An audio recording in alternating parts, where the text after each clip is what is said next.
Welcome to Growing Wisdom. I'm Dave Epstein. Today we're talking about things that might be eating some of your plants in the garden.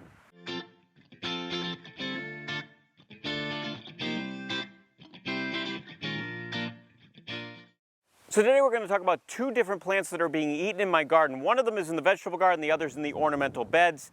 We'll talk about the second one first. That is the azalea plant. So this is a summer blooming azalea, and you can see these leaves here. They're kind of shredded. Actually, if you look, you just have the main stem part of the leaf left, and all of this other stuff's been eaten, and this has definitely been eaten by some sort of a caterpillar. Over to the kale we go, and you can see here we've got these cabbage moths, and these are eating the kale. The kale is in the brassica family, so kales, cabbages love to be eaten by these types of caterpillars. They'll eventually pupate to turn into a moth, lay more eggs, and the whole process just keeps on going all summer long. So what do you do? Well, you could remove the caterpillars by hand if you can find them. That will certainly help. Notice here, this guy's kind of hidden. It's a little camouflage, the green caterpillar masking itself with the green kale. You can also notice some of what they call the frass. It's actually just the poop of the caterpillar.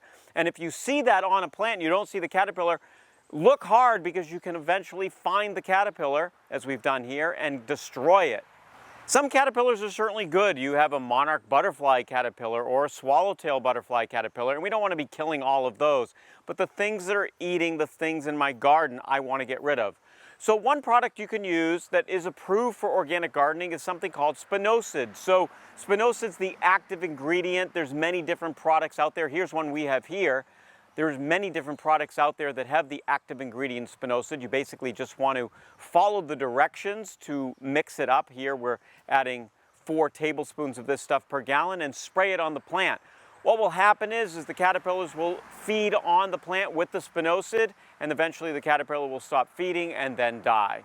So Spinosa is a great way to control caterpillars that are in your garden. But remember, the Spinosa will not discriminate between the good guys and the bad guys.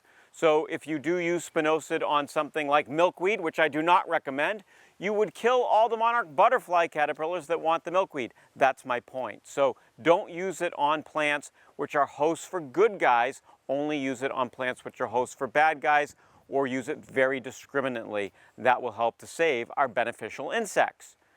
For Growing Wisdom, I'm Dave Epstein.